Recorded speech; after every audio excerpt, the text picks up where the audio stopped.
Hi, this is Kane Hodder, Victor Crowley, Jason from Friday the 13th.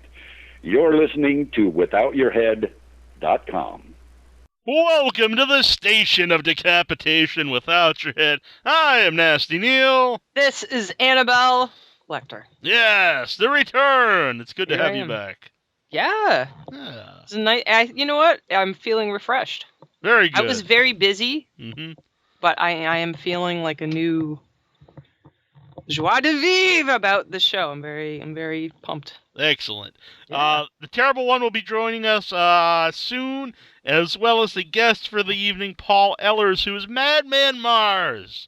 Oh yeah. From Madman. Do you have the song? You should pull that up sometime. Yeah, I'll try to get that during the show at some time. Maybe we'll play it after Paul is off the show. Yeah, it's a pretty awesome tune that before we went to see the film at one of our favorite places, maybe even my favorite place, the Coolidge Corner, for the After Midnight program, where every Friday and Saturday they show some crazy freaking movie. It's not always horror, but a lot of the time it is. Mm-hmm.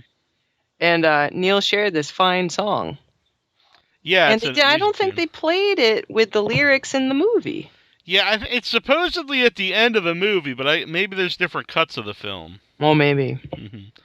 I also like the song that the man sings at the beginning by the campfire. But TP? TP, exactly. TP for your bunghole. TP in his... The man has an excellent belt buckle, which I need. You do need. It'd be NJ. Exactly. TP, or you could get one that says TP too. It would just make no sense. It would be amazing. TP for my bunghole. Exactly. So, if you're listening right now live, or if you're listening on podcast, remember, live Thursday nights, 9 p.m. Eastern, come on over to facebook.com/groups/withoutyourheadhorror, and you can chat along with the hosts here and all the headless ones. Oh, yeah. Because they're very cool people. I mean, come on. People listening to the show, they're like the creme de la creme. Exactly. I'm pulling out a lot of French. Maybe because tonight's drink is very French-like. Your mom picked these out for us, which is pretty special. Mm-hmm. This is the alcohol. It's a little nip, a sampler nip, called Kinky Pink. Mm-hmm. It says, the description's quite funny. There's a description right below that on the label. A naughty fusion of super premium vodka distilled 5 times with succulent mango, blood orange liqueur, and passion fruit. Oh my. This is very nutty. Oh my. But the it sounds succulent delicious. Mango. Yes, the mango juices are dripping. But it sounds delicious. Mangoes, orange, passion blood. Fruit. That's a weird thing. Like, they chose things that sound like sexy, like the succulent mango and the passion fruit, and then the blood orange. I guess it's appropriate for the show. There you go. So, Kinky Pink. Mm-hmm. So if you do have time, but you're kind of running out, we're going to try to start mentioning what we'll be drinking earlier in the week, so you can play along at home. Yeah, that's kind of was the intention since it actually was invented. But we can always try harder. Exactly. Well, we really will. We've got. I mean, it's not like we don't. I've got like a paper bag that's full of tiny little nip bottles. So it'll last us probably through the end of the year, to be honest. Mm-hmm. Or at least there's probably half a year's booze. Yeah. Unless we start doubling up. Yeah. Oh, that's a good idea. Oh, maybe. Kinky pink, kinky blue. You never know. Hey. Mm-hmm. I kind of like that. I like it too. Maybe that'll happen. We'll have the starter. Mm-hmm. And then we'll have the forever long break we usually do after our guest. Or at some point we have a forever long half-hour break. Right. Which is pretty universal. But this time you'll get to hear. Well, you get to hear every week. You get to hear some good music, and this week is Army of Walking Corpses. I like that name a lot. Yeah, it's good times. It's a long name, but it is a fine name, and it stands out. Yes. I guess it could be abbreviated too. Mm-hmm. They got a cool logo. Oh yeah. It's good stuff. Army of They Walking really got it all down. Yeah. Sorry. So it's a metal band this month, so it's a little heavier than sometimes. Well, I don't know. We usually have punk stuff that's pretty heavy too. Yeah. It's all over the place. All over the map. Mm-hmm. Every once in a while, you toss a little, Satanic Porta Cold Shop. Very different. Mm-hmm. That was very cool. Yeah. Crazy stuff. Yeah. Right now going on, it started last week. Former guest on the show, Rod Usher of The Other, Europe's #1 horror punk band.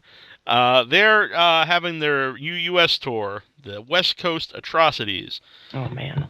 And their companion band is the B-Movie Monsters, who we've also had on the show. Yes. And but they're also playing with several other bands at different venues. They did the Whiskey A Go Go.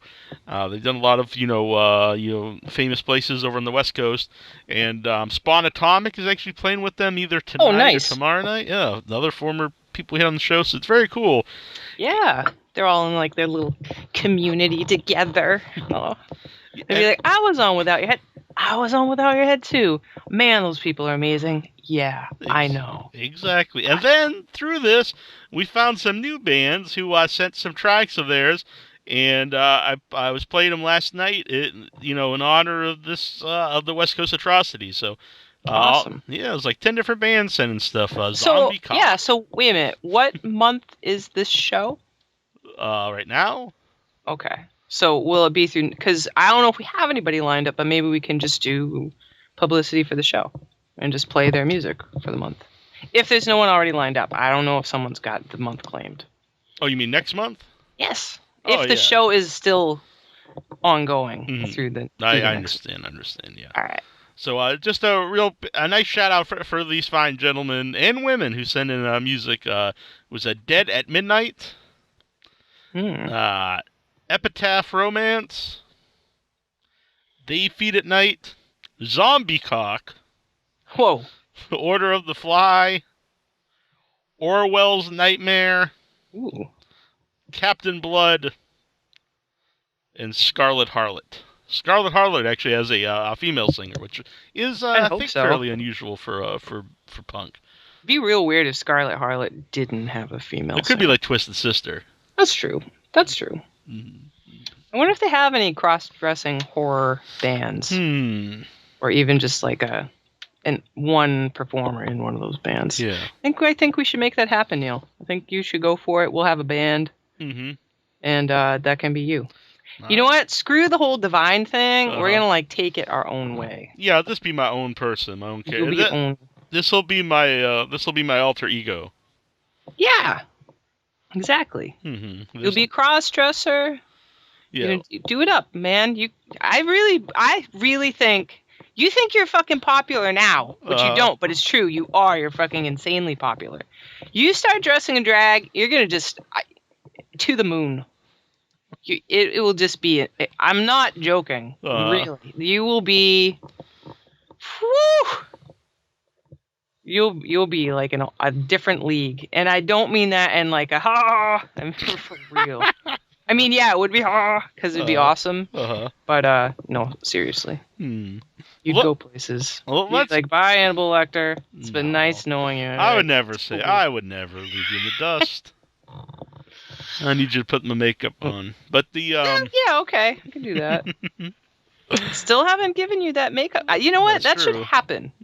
Literally years ago now, there was a bet about popcorn jelly beans, I believe it was. Yeah. We need to do more of these. We gotta get back on the bets. We do. Speaking of bets, though, we do have someone here on the line. It could be Mr. Ehlers. Oh, excellent. Annabelle. Oh. Annabelle, how are you? Wow, I am very well. How are you? Fine. How you doing? This is Madman. Hi, guys. Hi, guys. Neil, how are you, man? I'm doing very well. It's excellent to hear from you. Well, thank you. Yes, it's good to hear from anybody these days. No one yells out my name anymore in the woods. I mean, it's terrible. I sit up in a tree sometimes for an entire month in that one call. Oh, that's very sad. Yeah. So, Annabelle, hey, what got you involved in horror? Oh man, I just always have been drawn to weird stuff. I always liked villains ever since there was a lot of concern about me and my my health as an individual being, because I've always loved villains, and villains do crazy things, and so that the villains do the craziest stuff in the horror movies. So it just was a natural progression. This is true. This is true. It's a great thing to be a villain. Actually, it's a great thing to be a villain that can finally speak. Because, as you know, I primarily say, let's see, and I'm also known for. It is a classic line. Yeah, I wonder, people have talked about why doesn't he speak? And who's he got to talk to, Is he going to talk to chipmunks and, like squirrels and shit? Neil does. Well, we all know that about Neil. Yeah. And, well, they talk back, too. They do. Neil, is it true that you can actually metamorphosize into a chipmunk? They are very cute. Yeah, they'll be like, "Hi, this is Neil." That would be a little weird. Nah, not a very frightening creature. Maybe a rabid chipmunk can be. There we go. Nice. I see, Neil. I think you'd be a good raccoon. I'm a big fan of the raccoon. Yeah, I was watching some goofy video of raccoons, and you're very raccoon-like. There's a hole in my deck that needs fixing, but there's a big giant raccoon that comes and gets the garbage, and it goes right behind my smoker, and he'll jump in it, and he'll just stick his head out and look at me, and I assume he thinks he's totally hidden, but his head is just sticking straight up in plain sight. Wow, it's funny. I thought you said there's a hole in my dick.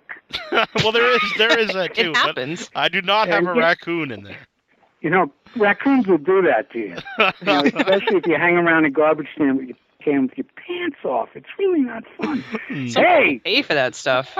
I know they do. So here I am on a podcast. Yes. Yeah. And what y'all want to know, did you really go to the Coolidge? Oh, yeah. Absolutely. Yeah. Are you familiar with the Coolidge?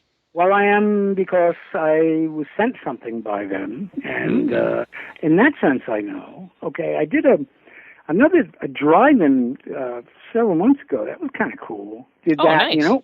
What was fun at the drive-in is that, the movie, during the movie, I was, what am I going to do? I kind of had my axe with me, and I would walk around in between the cars and try to frighten people through the windows, which I thought was a nice plus. And then when they're leaving the theater and they have their lights on and they're going over this rough road and grass and all this shit, I would step out and start walking towards the car like I did in the end of the movie. This is obviously a desperate monster. He's like, "Hey, people, it's me, hello!" But they got a great thrill, and it's funny, the story about that. When the guys from Icons of Fright, back in years ago now, when they first contacted me, and actually, Dead Pit Radio were the first people that got to me, and I had done a movie. A long period of time went by when I didn't hear from anyone, right? And then 2006, I get a call, and I hear, "Excuse me, do I have the real Paul Ehlers on the phone who played Madman?"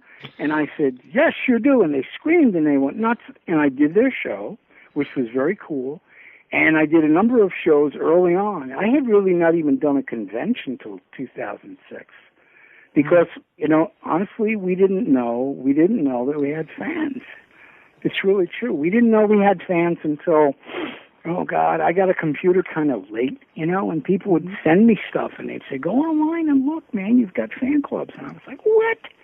And we did, which was such a cool perk. That's actually been the perk of all of this. It's like, fans.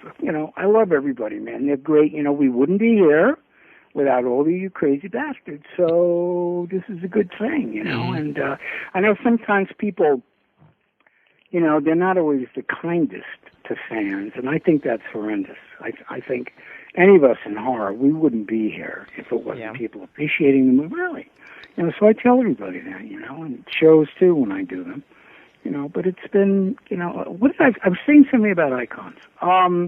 When they came to my home on Long Island, and they were here, Rob G was here, and a bunch of people, and Krishna Garitano, and a lot of folks, and it was nighttime when they left, and they were backing their car out from my driveway, and that's when I had grabbed an axe. I started walking towards the car, and I hear them screaming in the car, and they open the window, and I said, Paul, I had that nightmare all the time as a kid, that you would be coming towards my dad's car like that. And so that was a wonderful thing for them. They really appreciated that. So that was cool. That was a cool thing. Yeah, so horror. Yes, when I was a very young man, I loved horror movies. The cool thing is that I grew up in Queens, New York, about a block and a half from a theater called the Archeo Keith, which was originally a vaudeville theater. So it was very, very funky inside and kind of like... Hello? House. Oh. What? We lost you for a moment. We had a quick blip. Yeah. Quick blip. A quick flip. Well, am I back? Yes. You are. I'm back. Well, that's a good thing. So I would go to this theater. It was a block from my house, and my mother was either wanted to get rid of me or she felt that I could handle myself at 5, 6, and 7 years old, which is probably true. I carried a little mini axe then. It was kind of a cute thing. Anyway, I would go to the movie theater for people tell you, when I went to the movies when I was a child, it was a quarter. Well, I think maybe it was 50 cents. But we would go and they would have, all the horror films from the 50s starting in, 1954. So everything that came out, all of the Hammer films, first run. I mean, we just went nuts with Curse of Frankenstein. It was the first one in color. And Horror of Dracula, man. And it was, it was magical. We would, everything we saw there. We saw Godzilla there, Rodan, Shigeru, Lord is creeping in mine number 5. So we went nuts with that, and it was, I remember seeing William Castle movies, first run, when they actually had in House on Haunted Hill, they had the inflatable skeleton come out from behind the curtains. Awesome. I was in one of the seats when they rigged it up for the Tingler. Awesome. It was never a shock. It was like a buzz. It was really it was kind of pathetic. I mean, you wouldn't scream, and if you screamed, you'd like to throw you out. But yeah. So horror film, all the horror films of the 50s. Creature from Black Lagoon, which to this day I still adore that movie. I think it's probably the best creature, that was ever put on the screen. Oh, one of them. I think it's such a beautiful design. I still think it is. I wonder. I heard they're going to do a new one. Do you guys know about that? Yeah. For a while, Brian Steele was, who I've had on the show, was supposed to play the creature, but I don't. Like you said, it's such a great looking the creature itself. I don't think you could really improve on it. No, you can't. And I often thought it would be fascinating to take the actual original design and update it only to the point of having more detail and accuracy with how it moved, and use it again. I mean, it's really doesn't look dated. It's just got this wonderful. I mean, think about creatures. I mean, what else affected us? I guess Giger's Alien, had a tremendous effect, and the Predator, But when we were kids, it was pretty much that, and of course, the vampire stuff, and the fact that the Hammer films kind of, ignited the sexuality in young boys watching the screen, because that's so much of what went on in the Hammer films. So we would. I remember everybody had the hots for this girl that's in Curse of the Werewolf. I think she's raped in a cage down in the dungeon. Oh, I think her name was Yvonne Romaine. So that was her. She was in Circus of Horrors and a few movies. But it was an enchanting time for us in the 50s to see these things first run. I mean, I remember also once we had they premiered. They had Forbidden Planet, but they also had, what's the update? Which film has the Metaluna mutant? Which one? The Metaluna mutant with the big brain head. Oh, that's like an iconic image, but I can never remember the name of the movies then. Yeah, he's got cool eyes, kind of like cat eyes. Yeah, that was, and when they had that, they had in the lobby this 8-foot tall pine box, with do not open, all kinds of things stencils onto it, and there was like green liquid, dripping into it. And yeah, it was, this is the kind of shit they did when we were kids, man. They really got into it. I mean, they really got into it. So all the stuff, of course, with William Castle, it was a great time for all those films. Everything. There was so much audience involvement. Mr. Sardonicus had a thumbs up or thumbs down card, and you would vote near the end of the movie if he should live or die. So we'd do that. And, yeah, 13 Ghosts, we had the glasses, And, yeah, for a long time I saved all that shit, and my mother one day said, I found this bag, and I threw it out. And I was like, oh my. I know, I was like, Mom, how dare you? And, I'm holding her out the window by her neck, She finally said, I'm so sorry, but it worked out okay. Yeah. It was, Do you have a question? Well, it's funny you brought up 13 Ghosts. A few years ago at Coolidge, they do these 12-hour movie marathons, and one of them was 13 Ghosts, and they had the where you watched it with the glasses. So if you were scared, you'd put them on, and you wouldn't see the ghosts. How cool is that? I know, man. Amazing. It really is. So you got into all these movies. You had, I mean, really, you describe it so well. The excitement of that experience when you're a kid, and there's all this stuff. At what point were like, I'm doing this. I'm going to go and try to do movies. Well, I tell you, it was fascinating because I went to the School of Visual Arts in New York City, and I took illustration and painting, and then I switched to the film department in the last 3 years. So I had done 3 years of that, and all of us had high hopes of doing films. I had done films like many people, like Spielberg did, on like Super 8 when I was like 12, 13, 14. My friend Larry did horror movies. He would do Frankenstein, Created Woman, and all these things. I would do spy movies. And I remember because we were into that stuff and horror. So I would be like 14 running around JFK Airport with guns with silencers on them, all phony. But I'm thinking, how did we ever get away with that? I mean, we'd be going to the bathroom, and we'd have a death scene in the bathroom and splatter blood all over the wall, Yeah, and it's like, holy shit, I'd be dead. I'd be shot. I mean, today I would never get to the screen as a creature. But what happened was, the famous story that happened here is I was currently working as an artist in 1979, and I met Joe Giannone, the director of Madman, out on Long Island. He was staying with a friend that he went to college with, and he was, at that time, writing the screenplay. And he was kind of tapping my knowledge of horror movies and what I liked about films and what I thought worked. And we talked till like dawn one night, and then it kind of, that was the last I heard about it. And then I started to prepare to do the Madman film, and they had tried out a number of guys, like, bigger guys, somebody like almost 7 feet tall, these fighters, all these people. And they hired me to do the one sheet, the poster, because I was cheap, and they figured they'd get me to do the painting. So I remember I was in there talking to the director and the producer, and I was describing how this character would be painted, and I was kind of hunched over and doing this creature-looking pose, and they looked at each other and they said, "What are you doing for the next 2 months?" And I said, "Oh, shit." It was so cool for me because here I am, a horror fan. I get to play the monster in the movie, and that's what happened. And I actually did do a poster, which didn't get used finally. Jensen Farley, who put the film out, they wanted to go more with a photograph, and they kind of doctored up the photograph of me holding the axe, and it was a silhouette that I originally was standing, and they had me from the shoulders down, and I didn't have the mask on, so it was just my head. So some guy in the art department put all these strands of funky hair on the head, and that's the poster everybody knows. That's the image.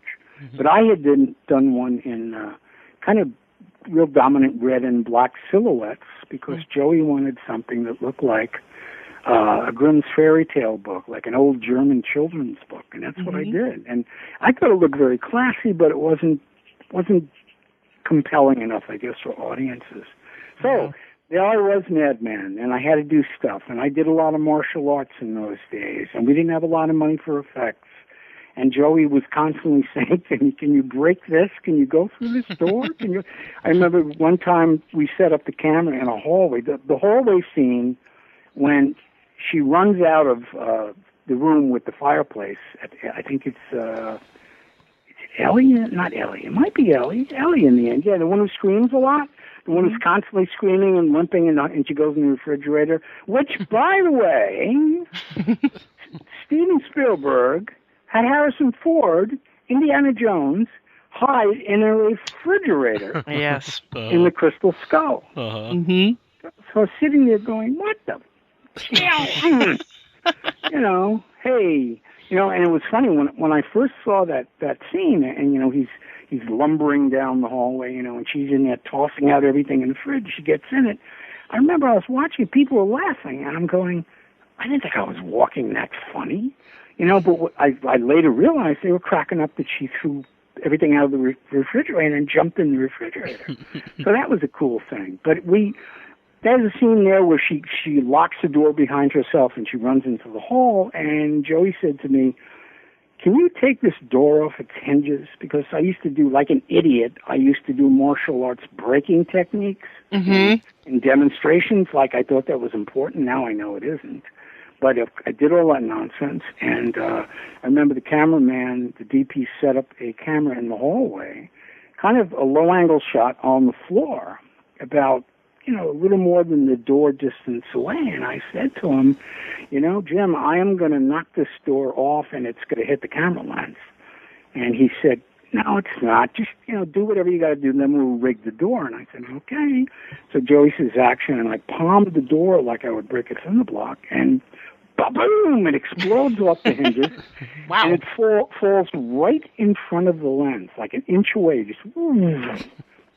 So that's still in the movie. I mean, I tried very hard. I didn't know whether I was going to get another shot at being in a film like this. So a lot of what I did, I really did, and I did it as hard as I could do it. Wow. It's really true. And they did make a fiberglass axe that's a prop for the film. It's really only used in the scene where Dave is walking out with the lantern trying to find everybody, and he lifts it up, and behind him, the fiberglass axe gets raised behind his head, and it goes down again. But other than that, we had a real axe, like a Sears axe, and I don't think Joey told the actors this. because I was good with weaponry and swords and stuff, so they'd be by a tree, and I go whoosh, bing, into the tree with the real blade. And I think maybe they found out later what I was doing, but that could have been a real problem. Yeah, did they not catch on when the metal actually hits? Now, when it sunk in, they say, I don't know, they make props really well today. There's a prop tree. Shit, I don't know, but yeah, that could have gone really badly, man. Like a Madman the Snuff movie, that would have been terrible. Oh God! But I like to tell people that the distinction we have is we're the only freaking horror movie without a freaking sequel. It's like shit. So Robert Englund makes all the money with the fucking claws and all that shit. And me, I never had a shot at doing another sequel, man. I don't know what the hell it was. It was like, geez. So we have been trying to make that happen for a while. We've been trying, and Joey had died kind of mysteriously. He up and died, and he was gone. Good guy. He didn't really get to live to see all this, which was a shame. Then I got invited to shows and things like that. But prior to that, we didn't really know about the popularity of the film. And I said this before, but I still mean it. I would have given anything to see Madman as a 7, 8-year-old kid, to know how frightening it was or not. So when we went to see it, when it premiered in 1982, January, my friends were all there, and we were all, grown people, and, they watched it, and we all said, yay, Paul, you did great. But here we are, adults. And I said to everybody, God, I wish I could be little and see this. But then, then when I started doing conventions in 2006, guys and girls would come up to me at the tables who saw it when they were 6, 7, 8 years old, and it scared the shit out of them. And I was so thrilled about this, man. I was like, oh, yes, thank you. So that was good to find out. I wanted to find that out. Finally found it out, and that was one of the real perks about it. I also get one thing I did when I was a kid is I used to draw Karloff, pencil drawings or Christopher Lee and Peter Cushing, and I would send them away to whoever.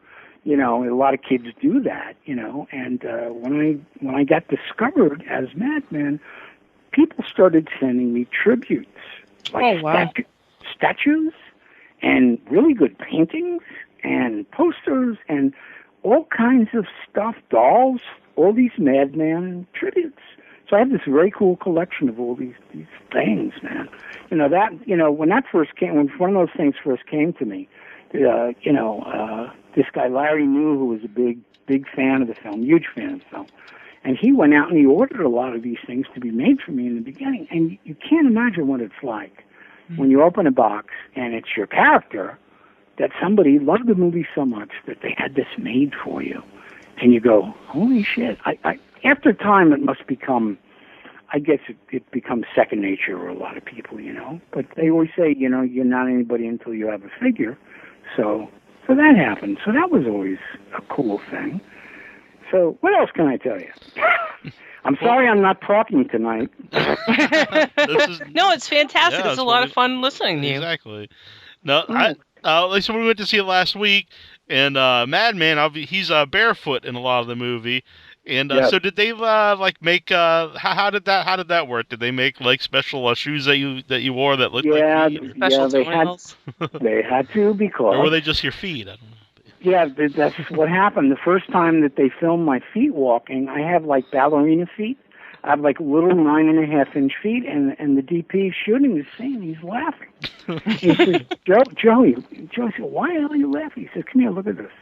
And it's true. These little delicate feet, like Chinese wrapped feet, like they used to do to torture people.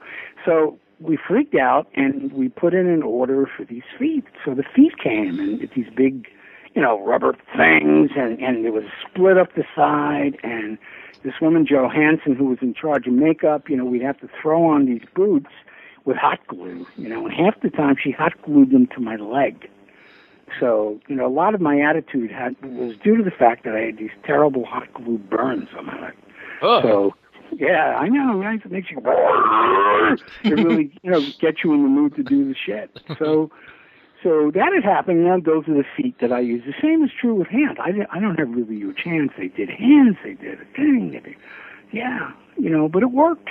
It worked, and I think their theory of trying to be more suspenseful and not show a lot of detailed shots of the character, I think ultimately worked.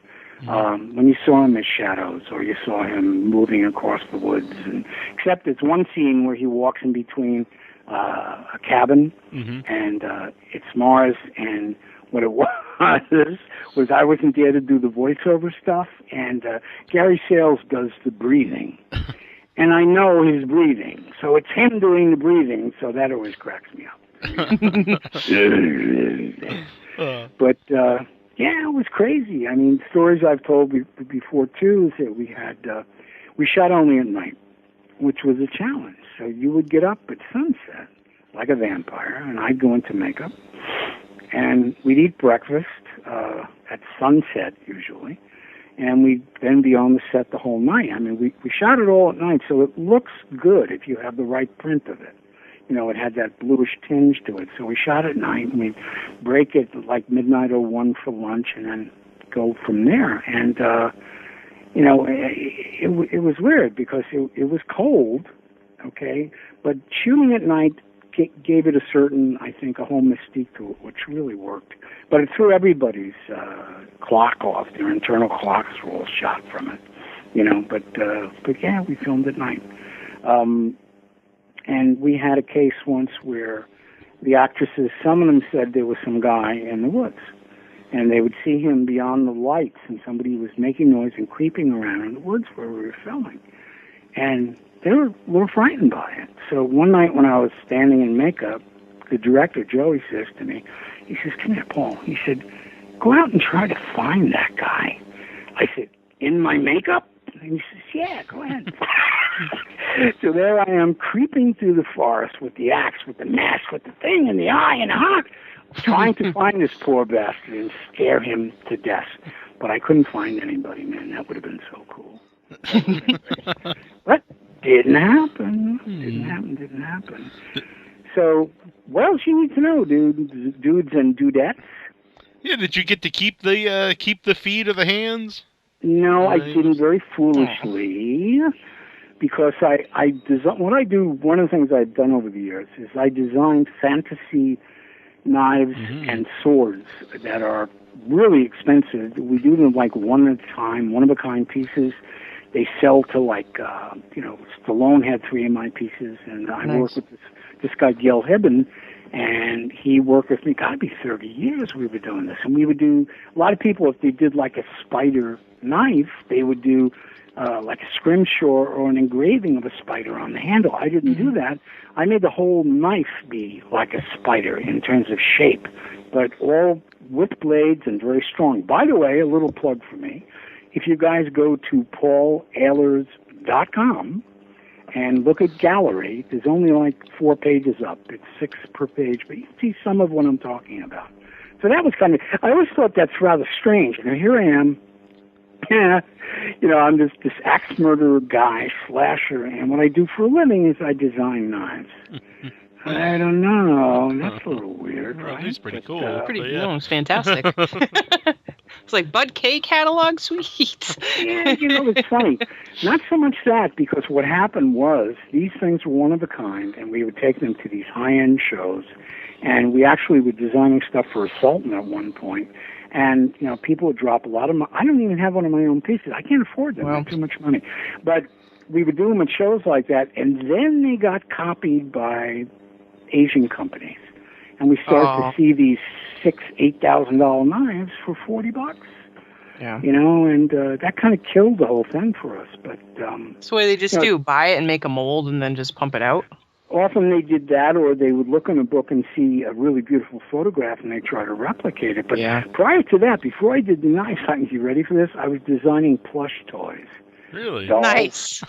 Dolls and teddy bears and beautiful things. It's like, holy shit, if children only knew what I am. If parents only knew. If the parents knew, it's like, don't buy that thing, God help us. I really want to see a Madman plush doll now. Yeah. Well, there was a fellow passed away, Terry Cruikshank, used to go to the shows, and he did just about every character in these wonderful dolls, everything from, God, I can't, every movie, every creature out there, and someone had requested he do a Madman, and I saw one in someone's collection. Then he very wonderfully gave me one, but he passed away not long after that. So I have one of his pieces, but I guess if you go to Terry Cruikshank and look around at his work, it's in there somewhere. I just was always hoping that, I guess Sideshow is asking too much, but, Sideshow makes great maquettes and really accurate figures, and they're gorgeous, some of them, I always wanted them to maybe do, Christ, they do Leatherface, and they do, they do Freddy and everybody else, and, they did a poll one year. I remember Sideshow did a poll, and I don't know how many people voted, but there were like 7 votes for Madman, but that didn't carry it enough. I guess you needed like a couple 100, but it'd be nice. Yeah. I'm looking at the gallery now. They're very awesome. I like St. George's axe. Oh, thank you. Me too. Yeah. That was. I was sitting drawing with a friend of mine, and I said, if you do this and put a stick down the middle of this thing and spread the wings, you got a dragon with the wings look like an axe. So so that we did that, and they were cool. They were very cool. They told me, at least the people out in the industry, when I started, people were basically doing basic knives, like a Bowie knife or a dagger or a thing. When I started doing these things, and everybody went nuts. A lot of people hated them. A lot of people said, "I don't know how the hell you skinned a deer and nothing using one of those." And I go, "Well, no, that wouldn't work." Although I went to one show when I had a slightly curved knife on my friend Fred Bobby's table, and I was trying to do kind of like a sexy looking thing, but more like a normal knife, but it was curved. And somebody came up to me and he said, "What do you use this for?" And I said, well, that's a crop circle knife. Yeah, it's used to carve crop circles. And he kind of walked away quietly backwards, freaking out. So, yeah. So, madness helps. You see, madman, it helps when you carry it through your life. That's our motto here as well. So yeah. So how long are you guys doing what you're doing? This? Oh, I've been doing this for 4 years, which is insane to me. Okay. But Neil's been doing this for way longer than that. We started in 2006, so 10 years. But Annabelle's here. We didn't do it live till Annabelle joined. So. Okay. Oh, really? Well, we did it live, but we didn't do it weekly. We didn't do it weekly until Annabelle came. Gary? Yeah. 907 area code. Who are you? This is Ron Holmstrom in Alaska. Oh, awesome. Oh, God. Hello. This is one of my oldest friends, guys. So he'll tell you. Hey, Dr. Wind, it's me, Captain Scarlet. How you doing, Captain Scarlet, man? Good to hear from you. Good, man. So what, you got another movie going, huh? Yeah, we got something else happening. Thank you. I can announce that on this. My friend Christopher Gaetano, who did the movie Montauk Chronicles, which is kind of a docudrama about allegedly many young teenage boys went missing out in Montauk, Long Island, and in the numbers of thousands, they think. Okay, and sounds like West Hollywood, Paul. It does sound like West Hollywood, God, and these kids, a lot of them they would take homeless children and things like that on the street, and they would take them to this facility, and they would give them drugs. They would give acid. Again, it still sounds like West Hollywood. Holy shit! Oh my God. Yeah, but and these kids apparently really went missing. So I'm in that film, Montauk Chronicles. If you look for it out there, guys, it's there. But the new one we're going to be doing, I have had a passion since I was maybe 5 for Sasquatch, Bigfoot, Yeti, all those wonderful things. Yeah, and Christopher is right now going to be making the definitive Bigfoot film, and he just put up some crowdfunding thing online, and also if you go to Montauk Chronicles, you'll see a link to the film, and you can see his trailer that he made. So far, so good, and I'm playing a trapper, a scout who spent time with Teddy Roosevelt in the West and told a horrific story of something that happened to him and his partner. And great. So they're going to use me to play this role, man. So it's well, I should tell you, I went to the crowdfunding site for your film, and I did throw a little money in it yesterday. Oh, very good. Thank you, man. That is so cool. Ron is an incredible person. Ron is an actor, a director. He was the head of the Screen Actors Guild in Alaska. Are you still? Yeah, still representing him, yeah.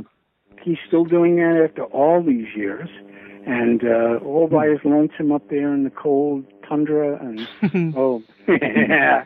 But we were tight when I first went out to California after college, and we had some incredible adventures in Hollywood. I remember, Ron will remember, when I first got out there, talk about Madman, I decided not to wear any shoes for about a year. It's true, I did that, and it was, just crazy. I guess maybe I was doing something that David Carradine used to do, right? He used to take his shoes off. But that was... Yeah. It's funny now. Ron it was our own Kwai Chang Paul. I think so. Yes, it was. It was. Yeah. I had the funky hat and the whole thing, and although I don't think I ever called you grasshopper, cockroach. I think didn't I call you cockroach? Maybe cockroach. Yeah. Maybe some cockroach. Sort of vermin. Yeah, it was some sort of vermin, I think. Yeah. So Ron, we go way back. I'm seeing Ron in a lot of years recently, but it doesn't matter. The man has just been through so much, and now he's working in the industry. He's working with a lot of actors. He's doing some great projects. You're still working on the Ed Asner film, Ron? Yeah, we are. In fact, I had a teleconference yesterday. We're trying to get him a co-star. Oh my God! Annabelle. It's just it's more pie in the sky till we get stars lined up and the money actually hits the bank. So. I know, man. You know, but ever hopeful. Well, right now I'm in Anchorage again, and I'm opening a dinner theater on March 25th. So. Oh, wow. Okay. Yeah, so you guys reach out to Anchorage, Alaska with the show by any chance? Maybe someday. We do travel for conventions. Without your head, I'd love to go to. Oh man, yeah, I'd love to go to Alaska. Yeah, that'd be sweet. I know it's supposed to be one of the greatest cruises ever. Is taking a cruise to Alaska. Be sure and get my contact information from Paul if you're going to come up here, and I'll show you around. Yeah, that would be excellent. Nice. Love That'd it. be great. Yeah. Might be a year or so off, but. What's that? I'm at the Anchorage Lofts. Yeah, the Anchorage Lofts Hotel. But Paul, I got to ring off because I got to go slap some actors around for this rehearsal. So or I'll be happy to come over and do it for you. Although it doesn't always go well when I slap them around. But then again. Yeah, sometimes they stay slapped. Yeah, I know. Listen, thanks, man. Thanks for calling up. That's so cool. Thank you. See, it proves I do have. You too, man. Okay? You be well. You too. Take care. Thanks for calling in. All right. Thanks. Bye now. See, I do have friends, actually. Yeah. Outside of the forest, there are people I actually know for years. That's actually, I knew him before Madman, so that was just crazy. Wow. Yeah. So you guys are doing this a bunch of years, which is very nice. Have you had a lot of big people on, I assume? Oh, yeah, we've had all kinds of people. We've had, like, Doug Bradley on, and Neil, you know the list. Let's see, Doug Bradley was on, Kane Hodder. Oh, okay. You know, a lot of guys from the conventions, but we've had some people that Danny Trejo. There's this crazy movie called, like, people from overseas and independent people. There's this crazy movie called The Serbian Film, which a lot of people don't like because it's so intense. Yeah. But it's a very well-made movie, and he was on. He's only ever done our podcast, which is really very nice. That's cool. You know, did you guys see The Witch? Did anybody see The Witch? Yes, we saw that a couple weeks ago.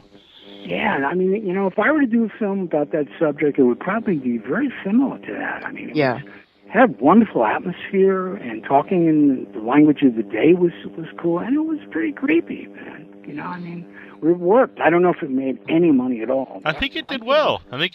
Actually. Yeah, there was a lot of people that wanted to see it. I know it's been a real split. Neil wasn't really. I loved it. Neil was did not like it as much as I did, but it's kind of been. I just read someone said today that it sucked. I'm like, how can you? Well, it say definitely it didn't sucked? suck. I don't think it was a bad. I just had I had some issues at the end, but I do think it's definitely well made. Yeah, I mean, it didn't suck. I mean, it's tough. The audiences today are really, really rough. You know, I mean, God, well, it's not a hack and slash movie, you know. There's a lot of people out there, and there's nothing wrong with that. There's people out there that they really just enjoy hack and slash gore, and they don't necessarily want to sit and think about this is the symbolism of this, and that's fine. They just want fun, intense movies. But I think that The Witch does not appeal to that person. And I even wonder if people would sit and watch, you know, Hitchcock today. You know, I don't know if they'd watch if they, you know, but it's like a turnaround. I know with the whole world wanting everything in 5 seconds, it's really rough. But, you know, if anything, I think, you know, horror anthology stories where you give people a short film in a short period of time is probably the way to go, you know? They've really made a comeback the last few years. Yeah. And even things like ABCs of Death, you know, that's not even, it's kind of anthology, but those are real short. I mean, you're slamming an entire alphabet in a few hours. Exactly. And like you said, it really works for the soundbite kind of mentality. You're in and out. You've got an idea, bam, and you're moving on. Yeah, you can be very frightening in just a few minutes. I mean, you know, and I'd rather almost see that done well than making me sit through an hour and a half of something, nothing happens. Agreed. You know, I mean, that's great. But and back in the day, we had to make.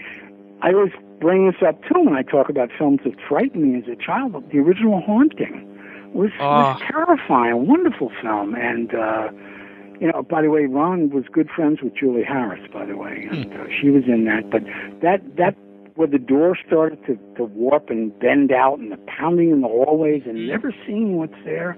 That was frightening to everybody. That was pretty scary back in the day. I don't know today what the reaction would be, you know.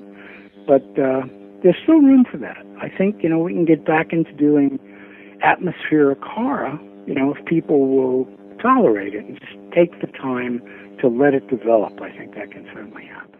It is a nice thing because I feel like horror is really growing, that it's becoming, with Walking Dead and Hannibal and these different shows, it's becoming much more acceptable to have an interest in horror.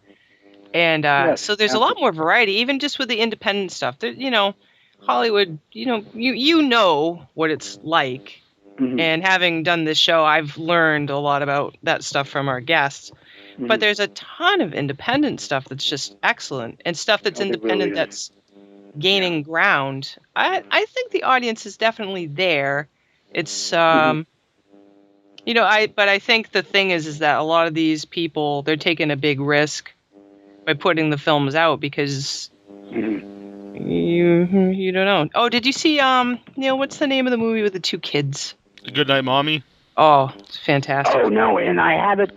It's here. My son said you have to see this movie, Yeah, and great. I know it has that kind of build, doesn't it? It has that creepiness happening. Yeah. I've got to see it. I've got to watch it, but I haven't. But I have been doing for about 6 years now. My son Jonathan, who was, I'm not even getting. I don't know if I should tell the story again. He was born when we were shooting Madman. Okay, he was born in 1980, November 15th, and they had given me a doctor's beeper, the old style beep beep beep beep, when my wife was going to go into labor, and my ex, by the way, and sure as shooting, man, 2:30 in the morning, the thing goes off.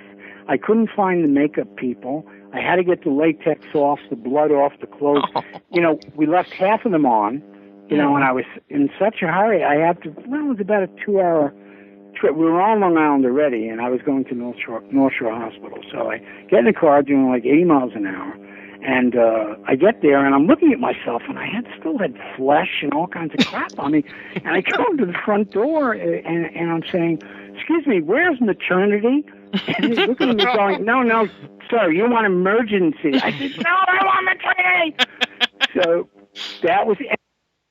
Anyway, the story that happened from that I talk about is that on Amazing Stories, there was a Mummy Daddy episode. I don't know if you guys remember that a while back. It was Mummy Daddy.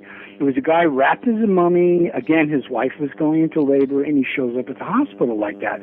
So I'm thinking somebody must have heard this story years ago. So that had happened. But the thing I want to mention is that my son and I wrote a reimagining of Madman a few years ago, and he now is a screenwriter in California. Him and his friend Patrick, and they have a company now called Stories Never Die. It used to be Lone Shark Studios, but LONE Shark, not Lone Shark. But we've been working on projects for a while.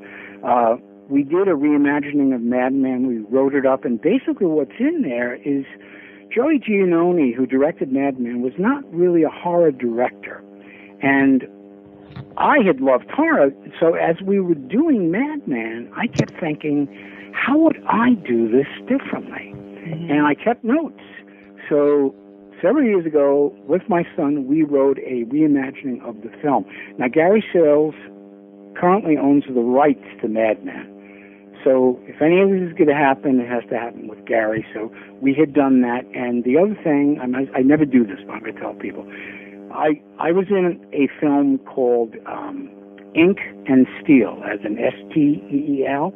And Ink and Steel, you can see it on Amazon. I think it rents on a lot of different sites right now. It's a mob thriller film. I have a very small part in it, like a comic role in it, but you'll know it's me. I'm sitting in a barber shop, but you guys should take a look at this movie. We didn't get a lot of traction with it, but people who have seen it, they say they love it as much as The Godfather. So that's pretty great. Wow. So that's Ink and Steel, and Jonathan Ehlers and Patrick Ward Perkins are the writers, and I'm in it. So So I had to plug that. You got to plug things. Yeah, right? definitely. Yeah, No, absolutely. it's good for people to see other things you're in. I think so. Yeah. I think, and I'm going to be in this Bigfoot movie, so that should really be funny. Yeah. I had to write when I wrote about it. I had to say to people, "No, I'm not the creature. I am actually a trapper and a hunter in the movie, guys." Yeah. I just want to. Can I cut in real Yes. quick? Because I just want to make sure people have the address for this. It's an Indiegogo Kickstarter. So you go to Indiegogo, INDIEGOGO.com. Right. /projects/Bigfoot. It's that simple. Bigfoot. So if you go to Indiegogo and you put in Bigfoot, you'll probably find it. Yeah, that would be I know there's a lot of Bigfoot movies out there, but I know Chris well, and it's going to be a good film. If he's doing this, it's going to be a lot better than I think what other people have been doing. You know, of course, I'm in it. It'll be fabulous. So. You said that you had an interest in Bigfoot and Abominable Snowman and all these. Forever. Yeah. Now, have you actually gone? Have you actually gone looking for any? Not yet, but I'm hoping. I always tell people, if I was sitting on the shore of Loch Ness or Lake Champlain, and a creature came out of it and went down again, I could die like within 15 minutes. I'd be fine. Same is true of Yeti. But here's how crazy I was. Having seen the Abominable Snowman in the Himalayas, the Hammer film in the 50s, when we had a blizzard in Queens, New York, I would take some cookies, get on my heavy, heavy clothing. It was like 3-foot snowdrifts. Nobody was outside. At night, I would go and walk up into Forest Park, which was the largest wooded area in Queens. That's kind of natural the way it looked back in the day. I would go in there and pretend I was trying to find this thing for hours, and my mother would wind up calling the police because, you know, I wouldn't come home, and it was like 11 o'clock at night, and I'm busy. I'm in Tibet looking for the creature. Hello. So she would tell me, "Go to bed." And I said, "I was in Tibet, Mother." Oh, that's terrible. But, yeah, so it's been a fascination forever, you know, and there's a lot out there on it. People are getting, I think, closer and closer to finding out what this really is. And I'm hoping no one has to resort to killing one of them. Oh, that would be... But sometimes with science, they won't accept anything less, you know. Yeah. Plus, I think they're people anyway. Some people call them forest people because they're bright. They're not like a monkey. They're like a hairy human being. In fact, I went to high school with a guy who was a pretty hairy human being, but he was not a Bigfoot. So, guys, have you been in any films at all? Well, you know, not yet myself, but hopefully we're going to have something going on in the near future. Yeah. Little tiny, bitty thing to start out. Yeah. Oh, you should do it. It would be so cool. Yeah. I mean, after all these years, too, right? I mean, it makes sense. Base it on a podcast and take it from there. Oh, we have a lot of ideas. Insane ideas. Yeah. Oh, God, I'm got sure, really weird, ridiculous, foolish ideas. I've got some serious ones, too, but... I'm switching phones for a second because this thing is about to die. Can you still hear me? Yeah, actually, we hear you all better. Right. Yeah. It's much clearer. Oh, really? Okay. Oh, yeah.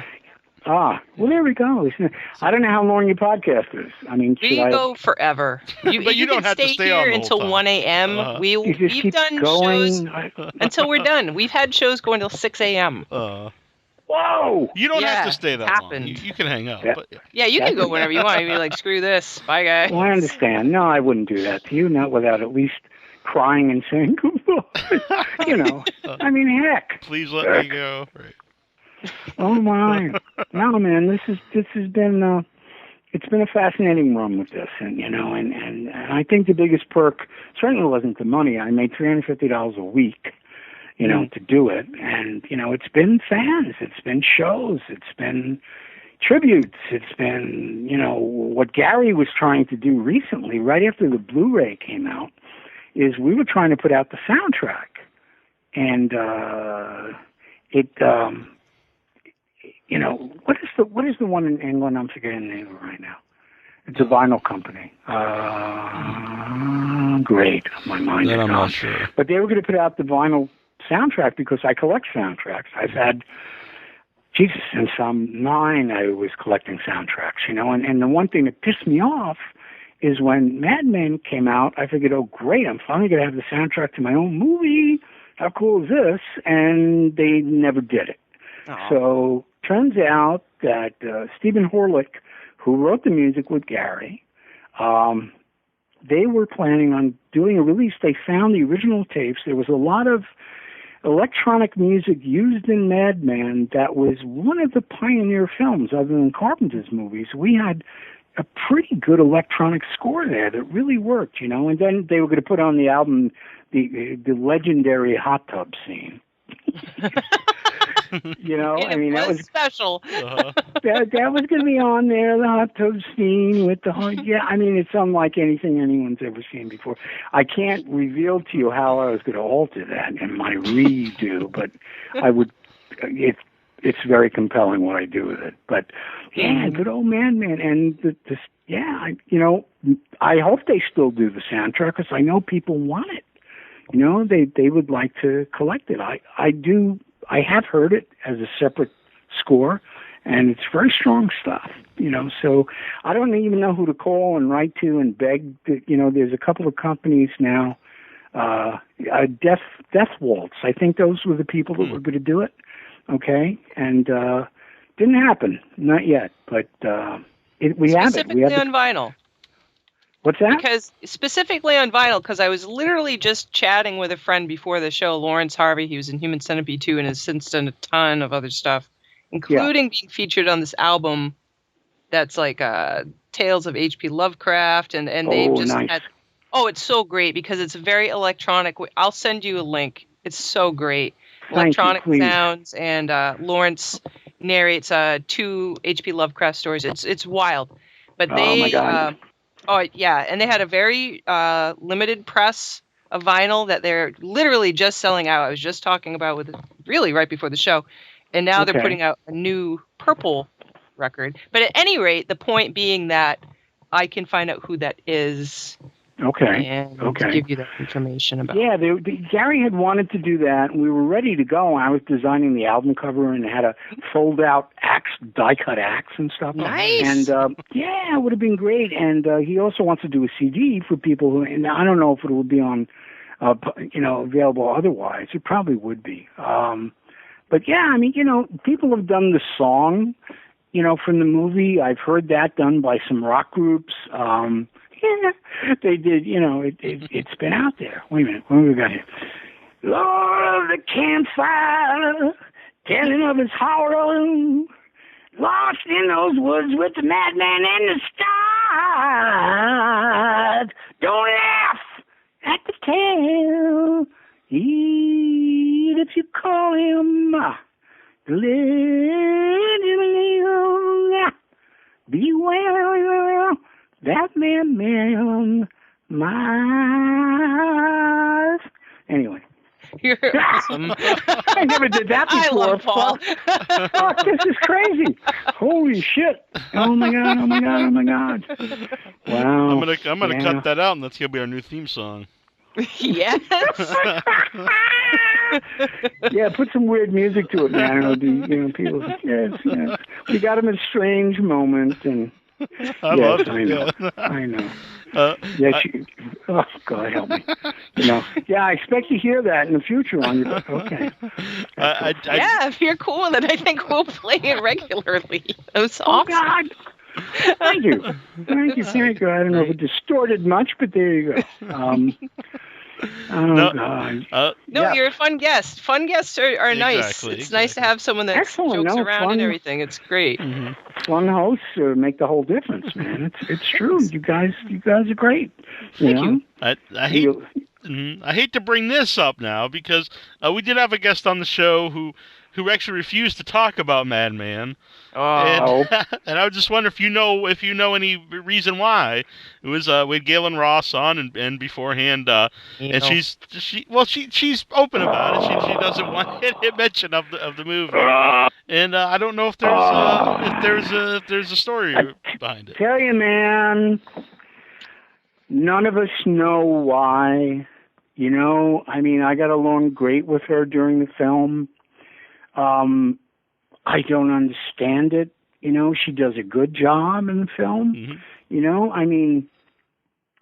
I don't understand it. She just never has connected with the film. We've asked. I know Gary has reached out to her, said, please, would you know, I know for a fact that if it comes down to financial, she would make a shitload of money at a show. You know, if she would come and acknowledge the film, I think that she would make a tremendous amount of money. We tried doing a reunion recently, and we had Harriet was there, the girl that gets her head cut off by the truck, which was delightful, and Richie was there, okay, Jimmy Steele, he was there, and Tom Candela, actually, is his name. But we did that, and Michael Sullivan, who plays Dippy. You know, the funny thing with Dippy, and I tell people this because, you know, I assume many people have seen it by now, but when they had Dippy drinking the bourbon and he, you know, she plays the flute and says, hey, you know, you're empty. And he goes into the garage to, you know, get another bottle. And he opens this big swinging door, turns on the light, and there is Marz towering above him. I think that Michael was just under 5 feet tall. So what you have is you have this thing looking like a Bigfoot, man. So everybody from that point on figured, oh, Marz is like 8 feet tall, man. So that was a very smart move to use a slightly not a very tall human being to play that role. Mm-hmm. But yeah, that worked great. That really worked great. Galen, damn. Yeah, Alexis Dubin. But everybody did this film kind of with assumed names except me because I didn't have to really. Mm-hmm. So I thought it can't be a legal issue after all this time. Did you try and talk to her? She just and she said in other things too. So it's not just us saying this. She just won't talk about it. Wasn't that something? Because I wasn't part of this interview. Didn't that get brought up before it even occurred? You were at the interview, but yeah, it came up before the. Yeah.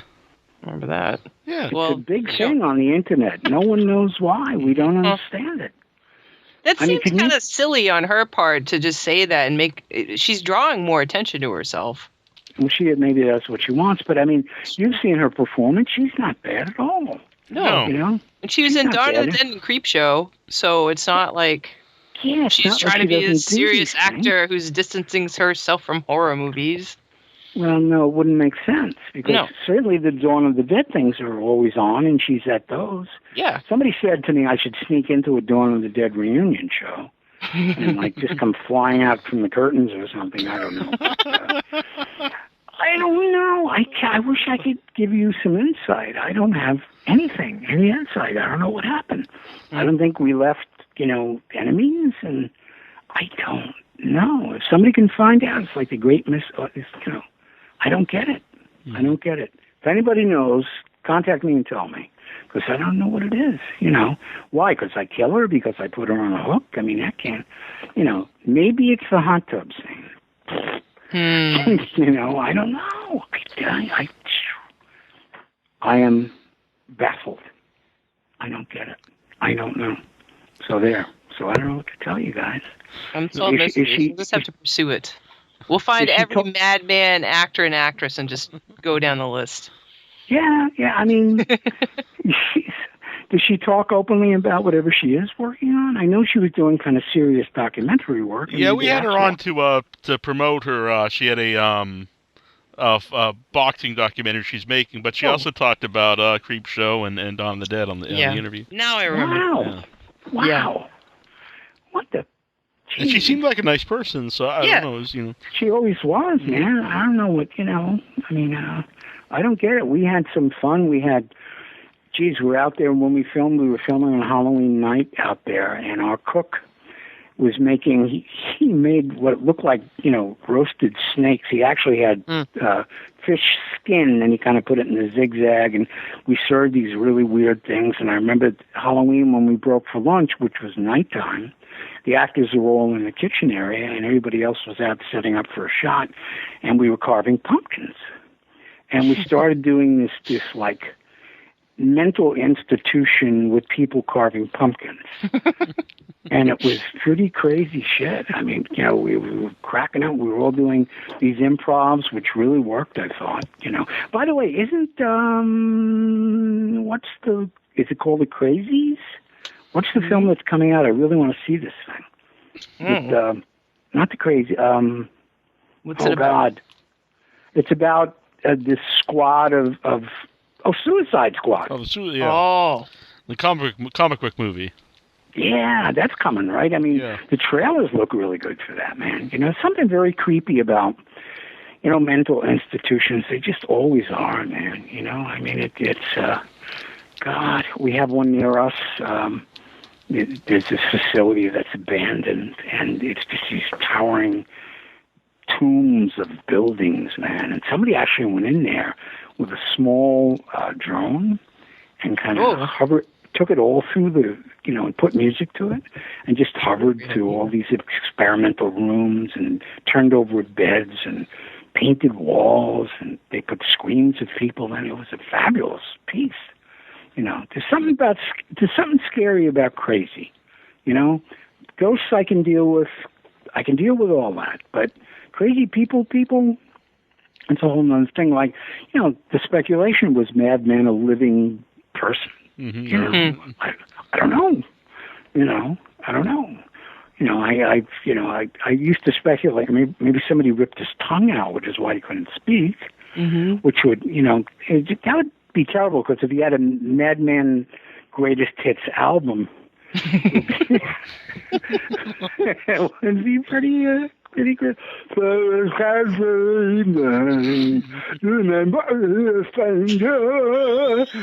That would be pretty crazy. That'd be an amazing collector's piece. You could sell that at convention in a heartbeat. Probably could. Madman's Greatest Hits. Yep, just rip off a few CDs. You'll be some golden. That would be great. Do a book cover. People would get that. They would, and it would be kind of, or they'd put me away, which is about... I expect that. Come on. Yeah, I'm expecting it any time now. I know, guys. You guys collect also horror memorabilia, or not so much? I don't really ever. There's this amazing mask that just came out, the Donald Trump mask. Oh, from, really? Neil, I'm failing with the movie. They Live.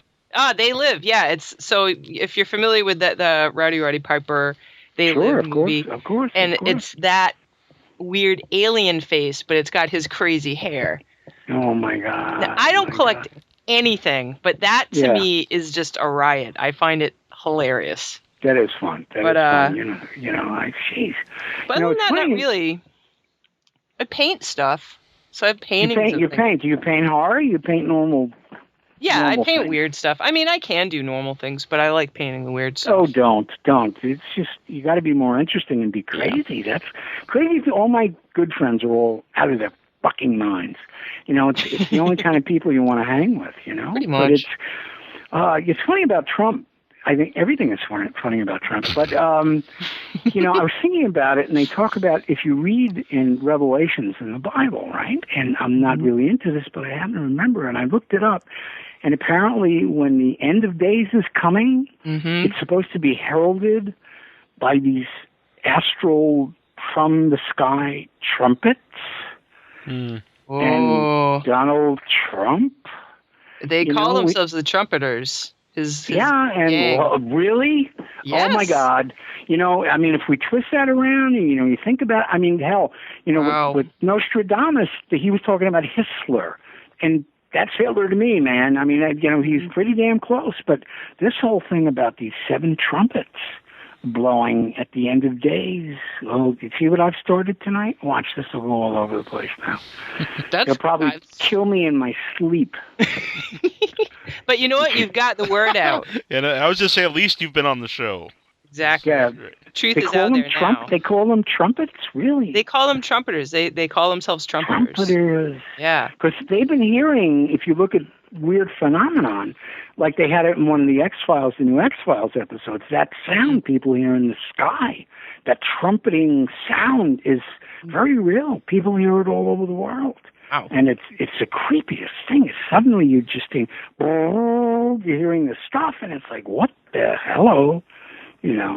But I tell you, man, this planet, I've always thought of the Earth as a living cell. The whole thing is a living cell, and I often think, how much longer is it going to tolerate what we're doing to it? Because 2 weeks it would take Yeah. If Mother Nature really got her act together, I kiss your ass goodbye, guys. I mean, it would be like the hell with axe murderers and slashers. I mean, things would get really awful. There's a great video. Again, this is maybe 2 weeks ago. Julia Roberts narrates. Mm-hmm. It's called Nature is Speaking, and it's just her pretending to be Mother Earth, and it shows beautiful Earth, and she's basically saying, "You guys are puny. I've killed more things than you have even awareness has ever existed. I can totally take you." It's a great kind of intimidating video. It's really good. And it's so true. I mean, I'm just trying to wave the banner here, but it is true. I mean, we see it when we get these floods that we're having. We get this rain. Okay, they get 20 inches in a couple hours. Suppose it rains for a week. Well, then my friend Noah is going to be putting people on the boat again, and that'll be the whole thing. But you can't screw with this planet, man. You can for a while. But England just had some crazy weather a few weeks ago. I have a friend in England, Rick, and it was real weird up in New England, like weird warm temperatures and then freezing, very abnormal. And I was telling him about it, and there was crazy floods, just like the whole entire West Coast. He sent me a video, and it was like a mobile home floating down a river under a bridge. Just unreal. It's incredible, this stuff. And then, like when Paris heated up a few years ago, and old people were dying. Hundreds of old people passed away because they have no air conditioner. Yeah. They go like, I think we should have gotten an air conditioner, But, damn, I mean, so this stuff can get real crazy. I'm big on plagues. We need some plagues, man. We need some plagues. We need locusts again, and bats and warts and all kinds of... Frogs and things. Frogs and mosquitoes that carry weird virus. Oh, wait a minute. Yeah. No, just so have fun, guys. That's what you got to do, man. You got to live every day and try to enjoy it and be kind to people around you if you can, and also don't take shit from people either. But, try to... line. Yeah, just try and live, try and enjoy it, try and see as much as you can do, man. Reach out to people. I'm not supposed to say these things. I'm supposed to be a slasher, You could say, but you've had people come on, and it's good. Neil and I will go into all kinds of stuff. We'll talk, basically this conversation will be crazy, and then we'll get serious. This is perfect. Yeah. No, nobody's good. just one thing. Yeah. Listen, guys, I think I am going to go head out. That's all right. We'd love to have you back sometime. Yes, I've heard like 5 different people now have called my name out in the forest, and I've actually got to start grinding the axe and get out there. But hey, this has been great, guys. Thank you. Yeah. Will I be able to hear this like on a something? Yeah, eventually? Probably sometime tomorrow we'll have it up, and everyone can listen to it anytime they'd like to. Oh my God! Just go to withoutyourhead.com. The first page, it'll say blah blah from last night. Mm-hmm. Oh, right look at that. Now, have I incriminated myself here? I probably have. I think it's been... You have to cut out everything I said about this and this and this and this. Please. Guys, this has been a lot of fun. Thank you. I mean, first time I did one of these, I was a nervous wreck. Not so much tonight. You're very good at keeping madmen calm. Excellent. You need to know this, that you've kept a madman calm. Yes. So, I'm now going to go and take someone's head off. But listen, guys, no, it's been great. And are there pictures of you guys on the site? Can I see everybody? Yeah, maybe not so much on the site, but on our Facebook. Yeah, there's a million pictures. If you go to the Without Your Head group, there's weird... which you just joined earlier tonight. Yeah, so there's all kinds of pictures of us. Yeah. And you can watch our movie reviews on YouTube. Yeah, really see us. Yeah, yeah. Without Your Head on you? Oh, yeah, I want to do it. That would be great. Yeah. Thanks, guys. This has been very wholesome. We hope maybe sometime we'll make it out to where you are and we can go hunt Bigfoot together. That would be cool, man. I know. It's got to happen sometimes before I leave the planet. I got to do it. Right. All right, guys. Listen, it's been fun. Thank you. Thank you for the invitation. It's been an honor. And don't forget, check out Ink and Steel, my son's movie, which I am in briefly. I think you might like it. And be looking for Bigfoot. by Christopher Garetano. I think it's going to be quite something. He's going to recreate a lot of actual historical events that have involved Bigfoot. So, with the American Indians, all kinds of cool shit. So it's going to really cover the real stuff. It's not just going to be... No, they're going to do that. He's going back into the archives, and a lot of things have never been talked about. Wow. It's unfortunate that people resort to making a horror movie. It's too easy to make a horror movie, I think he's even going back to where Patty originally was seen in Bluff Creek. It's going to be really cool. I think I would never do it if it wasn't going to be cool. Yeah. All right? So awesome. Look for that, and maybe after that comes out, I'll get back to you guys. That'd be fantastic. Be awesome. Really, anytime. Maybe you could have the director on and me talking about the movie. That would be great. Yeah, absolutely. Oh, that would be so cool. You know what? That would be great, because then I don't know how long your Kickstarter's running. Yeah. But if you guys can squeak on, then we could talk about it more before that wraps up. Yeah, I think we're running what is it? Usually 20 days, 30 days. I don't know. Some of them like 2 days and stuff. Yeah. Even if I don't know who we've got scheduled, but even if we end up doubling up on a night and have someone and you guys too, then we can try to get it in so we can do the Kickstarter. That'd be great. Thank you. That'd be so absolutely. Cool. All right, guys. Have a good evening. Get home safe. Peace. And I'll talk to you soon. Okay? All right. Great, Paul. Thank you. Good night, guys. Take care. Bye-bye. Bye. This is Benny Chapman, the creature from the Black Lagoon. WithoutYourhead.com.